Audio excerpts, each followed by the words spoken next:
Hello guys, welcome back to TFD. We are coming back with another video, and this one right here is about to get interesting. It looks like Caitlin Clark is scheduled to address Cathy Engelbert directly in her exit interview. Yeah, you heard me right. And for this one here, we gotta go all the way up to Indy. Let's get it. Let's go. Now listen, the 2025 season is officially a wrap. It's in the books, and man, what a season this was. Whether you're a Caitlin Clark fan, a Fever fan, or just somebody who casually tuned into the WNBA because of all the drama, there's no denying this was one of the most talked about years in league history. Legendary? Absolutely.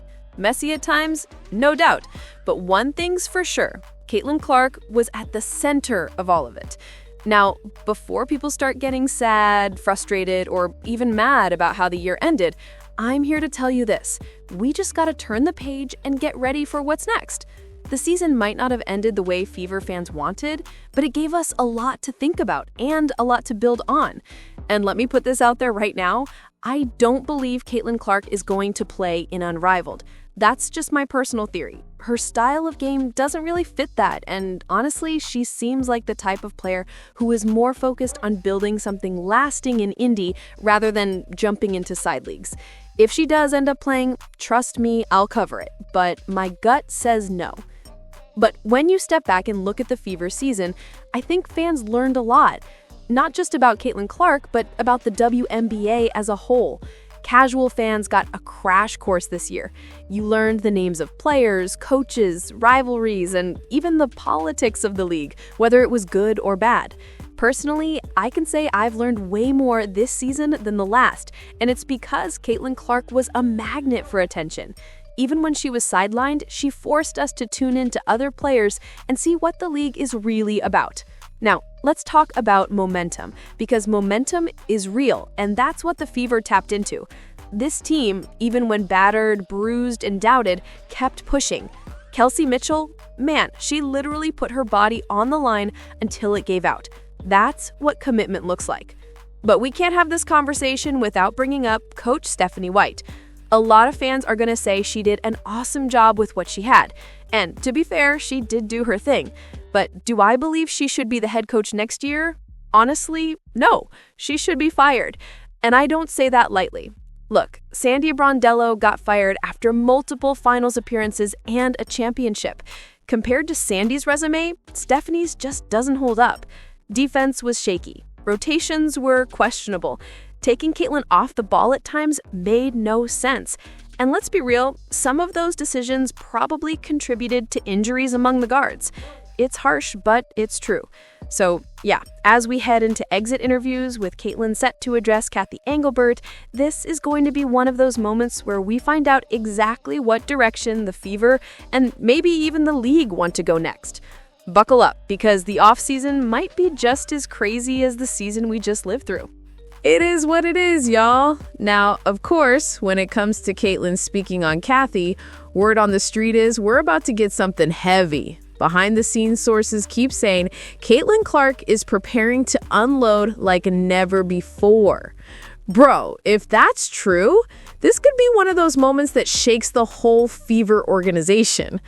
But check this, she's not the only one stepping up to the mic today. Nope.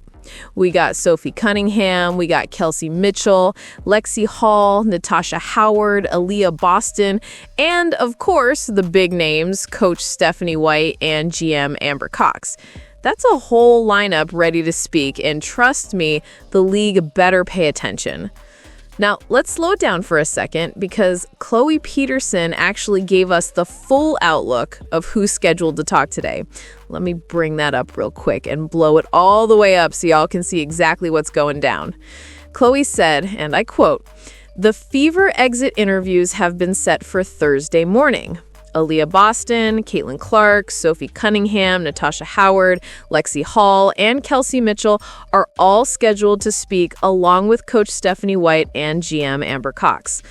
So there you have it. That's not just one or two players. This is the full core of Indiana Fever leadership. And here's where it gets even more interesting. Word is Cathy Engelbert might be the real topic of discussion. Because if you remember, a lot of the drama Fiakir brought up earlier in the season, yeah, that was circling right around superstar Caitlin Clark. So, I don't know about y'all, but I feel like these interviews could get spicy real fast. Everybody's watching to see if Caitlin goes all the way in, and if she does, oh boy, it's about to get messy for Kathy. So now, here latest. Stephanie White speaks to the media following the conclusion of the 2025 season. Steph, now that the dust is settled, what did this year kind of reveal to you about the core that you have and what you guys need to do to be as good as you want going forward? Yeah, I think first and foremost, it just revealed the kind of character that we have. The toughness, the relentless spirit, the flexibility, the versatility and coachability, honestly. And I think laying the foundation of, number one, expectations, and number two, what healthy working relationship looks like, because all teams aren't the same. For our core group, I think is really important. And then learning what it takes on a daily basis to put yourself in positions for success. And what was the second part of that? Okay. Would you, given the year you had with the injuries, with so much roster change, and personally describe this as the most challenging year you've had coaching? And if so, how did that, kind of change your day-to-day, what you did and the product that you put out on the floor? Yeah, I'd say so. It was challenging in a number of levels. But with that challenge was also probably one of the most supportive, times that I've had, because oftentimes when we go through challenges, it seems like you're alone, and it didn't at all, throughout the course of this year. And it's really is a testament to the group that we have. So it has been that for sure. It's just still so fresh that I really haven't had a lot of time to reflect. But this group and what we were able to accomplish and the foundation that we were able to lay, all the while knowing, I said this at the beginning of the year to our team, but I truly believe that connected teams are winning teams, and making sure that, no matter who comes into our locker room, comes into our organization, that is a priority. Elliot. Hey, Coach. If you had to sum up the season in one word, what would it be and why?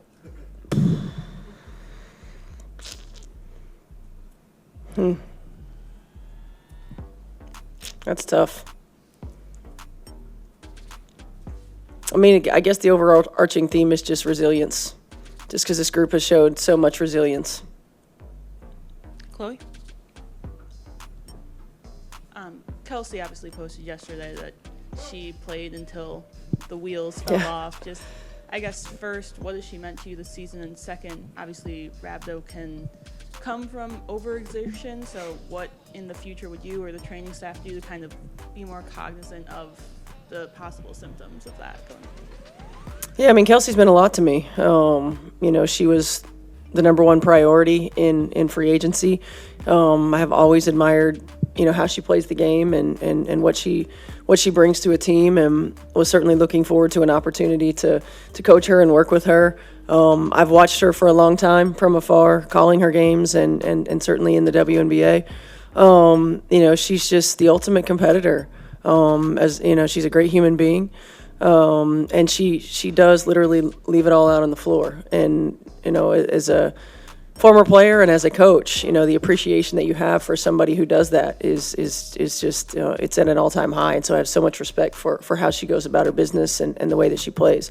As far as the health issues and things like that, I'm not as familiar with that. I think the most important thing, for me as a coach is continuing to remind players of the importance of recovery, hydration, all of those things. So, I'm still just learning about this. I think this is usually something we see in football, right? In the fall or in the heat, when they first start camps and things like that. So I think making sure that we have an awareness, number one, and number two, that we're continuing to emphasize, from a coaching standpoint, hydration, recovery, and all the things that entail putting putting your athletes in position for success.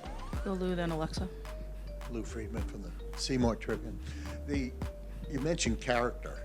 Is that something that, I mean, we sensed that a little bit on the opening day of the season when we were introduced to all the players, but so many players came and went. So sustaining that, and also at this point, you really don't know who's going to be around next year because of the draft and all that. How can you, as an organization, keep selling that point when you kind of don't know who the personnel are going to be? Well, I think our core group, the ones that we know are going to be here, it's got to be a priority for them to, culture is obviously organic and it's ever changing, but making sure that anyone who comes into the building understands what our culture is. It's peer-led a lot, oftentimes. So I think our core group understanding how important that is. And I think Kelly and Amber did such a great job in the offseason and throughout the course of the season. Each time we had to bring in a new player of really diving into not just what type of player are we getting, but what type of person are we getting. Amber has said it from day one. We want quality human beings in our locker room. And obviously sometimes, there are misses because it's sport and that happens. But at the same time, it's about the group and how the group continues to move that culture forward and take ownership of that. Because most of the time, as a teammate, you want to feel like you're in it together and you create that environment in the locker room. Alexa. Hi, Steph. I guess I know it's all still fresh, but at this point, I guess how are you starting to think about approaching the offseason with Caitlin, both from a, just getting her back on the floor standpoint with the recovery and rehab, but also just once she's back on the court, what that will look like and, trying to get her back. Yeah, obviously those are some conversations that we'll continue to have with Caitlin, but, I think first and foremost, as she builds up her endurance, her on-the-court activity, making sure that she's healthy, and then continuing to move forward in terms of mechanics, number one, and number two, basketball. She's got to, at some point in this off season, play 5-on-5. It's going to have been a long time since she has, and so how we get that together, we'll have to see. We'll continue to have those conversations, but once she's feeling good from a movement standpoint, from a soreness standpoint, and then building back that endurance on the floor without losing some of those, mechanical tweaks and mechanical improvements, then we'll start building back up. And, it's a long off season, and she's had a long, year from this point. So, it'll be baby steps. And I think for us, again, the most important thing is that she's healthy before we really, really ramp up. Brian, then Josh. Stuff with Lexi Hull, she kind of seemed to find her shot there. I think it was after the game at home against Chicago when she really took off. What did you see from her just in terms of her improvement? Like, did she make adjustments to her shot, or was it really just as simple as trusting that the shots were going to fall as long as she continued putting in the work, and then also just her importance to the run and success that you guys had over the postseason? Yeah, I think it's a combination of things. Lexi came back, a much more aggressive, assertive player from Unrivaled. And, was early especially and late, but she's just a hard player to take off the floor because of how hard she plays, because of the fact that she plays on both ends. She's not just an energy player, she's a toughness player. She does all of those things that you can't teach. I feel like her shot, oftentimes the shot's just a mental thing. And at various points throughout the course of the season, she was defended differently. She's defended differently when Sophie and Caitlin are on the floor with AB and Kelsey than she is when they're not playing. She's defended differently when Ari's on the floor and her speed and ability to get downhill and force people in rotations than she is, with Odyssey or with Shea on the floor. She probably went from 6'7" on the scouting report to 3'4". So it's there's a number of factors that go into it. I know that from my standpoint, like I'm never worried about her shot. It always looks good. She always takes good shots. And as someone who played the game, the most important thing is that she stayed confident in that and continued to take them. Hey, Coach. Good morning. Good morning. What impressed you about how AB handled and approached the ups and downs of the season? AB's just solid and mature. She's just a mature human being. She gets the big picture. She understands. She just wants to contribute in a way that helps her team. I continued to say she was probably the most affected by all of our change, and she just continued to roll with it, and she continued to do what she could to impact the ball game, and most importantly, did what she could to impact our team. She's the rock. She's the one who keeps everybody, settled, keeps everybody calm, manages situation. And I think you saw her continue to improve in different ways throughout the course of the year. I expect that improvement to continue in this offseason. We can go back to Pat, and then we'll come back to the front.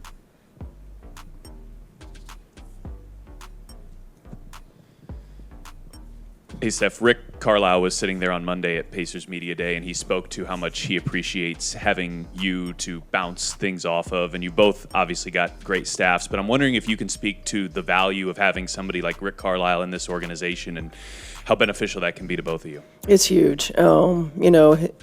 Continuing to get messages from Rick and being able to have conversations, and of course Jenny's one of my really good friends. It's important. It helps me, number one, maintain perspective, because sometimes it gets a little crazy. And number two, just to be able to bounce ideas off of, think of things from a fresh perspective. There's probably very few things that I will go through that he hasn't gone through, and to be able to have a relationship to communicate that is important. Now, that's one thing I always appreciate about our franchises. I had the same thing when Frank was here. In fact, saw Frank in LA and continue to have that relationship. So I do appreciate that about this organization and our franchises, is that we do.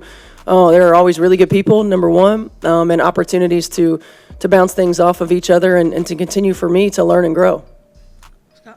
Stefan, because of all the chaoticness, it felt like you guys were never able to settle in. So can you just describe kind of the outline of what you had hoped, maybe the offense and defense, what more you could have done should you be healthy? Yeah, year one is always going to be, kind of layering. So we probably always would have been at like level 1, 2, or maybe 3 in anything that we wanted to do. It's learning. It's learning what each player is capable of absorbing, but it seemed like we could never quite get to that level 2, whether offensively it's reads, changes in alignment, tweaks, complexity in action, or defensively, being able to mix up coverages, whether it had been on multiple players, scheme throughout the course of a possession. It was just, we were very basic. And then every time, we had an adjustment to make, we had to go back to being very basic. I don't know if it's true or not, but I feel like this group that finished the season was probably together the longest throughout the course of the year. Do we have any idea about that? It feels like it. So in the playoffs is when we were finally able to start tweaking a little bit of things. So my hope is that we get a lot of the players back, and that we won't be starting over necessarily, and then that we can continue to build layers on top of the foundation that we laid. McCoy? Yeah, obviously you've been through a few off seasons, but this one seems like it has more unknowns with the new CBA, the double expansion draft. Just how do you as a coach navigate this off season with all of those unknowns kind of just looming? Really very much like I talked about navigating the entire season. It's like one day at a time.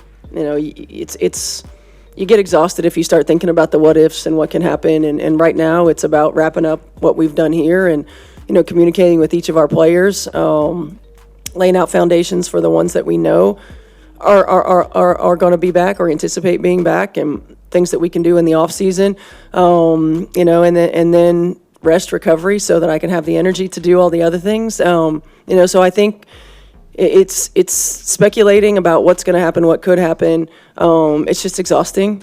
Probably would have done that 10 years ago. Right now, I'm just going to be where my feet are. I'm going to, take it one day at a time. We'll have conversations, certainly as a staff and organization. But until we know what direction we can go, it's just being in the moment. Time for one more in the back with Rich. Steph, just how remarkable was what this team did this year? Yeah, I think if you ask me in 3 or 4 weeks, I'll probably have a more in-depth answer. because I really haven't had a time to process everything. But, you know, it even throughout the course of the season, it doesn't go unnoticed or doesn't escape me just how unique this group was. There are a lot of groups and a lot of talented groups that I've coached or been a part of that would have folded, right? That would have just used every excuse in the book to not put ourselves in position to be successful or to make excuses, you know, and this group didn't. And it seemed like every step that we took, whether it was unknown or not, and whether it was a good result or a bad result, they allowed us to push them a little harder, push them a little further, challenge them a little bit more, you know, and all the while, the entire group, we loved on each other. I mean, like, look, we went through some real human emotion throughout the course of the year. I mean, seeing your teammates go down, seeing some things like that, it hits you. And you have to process that in order to be able to move forward. I think as coaches, certainly for me, I can't speak for everybody else, but part of the ability to just be in survival mode and problem solving mode is what kept us going. You know, your adrenaline keeps you going, and you know, yes, it's the job, but number two, it's like when you're putting really good people in positions for success and they're giving you everything that you have, it is your job to find out, and you want to find anything and everything that you can do to put them in those positions for success. And so, you know, being able to be in problem solving mode kept me going. So, you know, again, I think when I have a chance to sit down and really reflect, you know, on this, you know, you can look back and probably think it's pretty incredible what we did. But as competitors, you know, you're 5 minutes away from the WNBA finals, and that sits in a very uncomfortable position the entire offseason. At the end of the day, Steph's 2025 exit interview wasn't just about breaking down a season. It was about setting the tone for the future of the Indiana Fever. From resilience to character, from culture to recovery, she made it clear this team has the foundation to be something special. The road wasn't easy, with injuries, roster changes, and plenty of adversity. But this group never folded. Instead, they fought harder, grew stronger, and pushed themselves right to the brink of the NWNBA finals.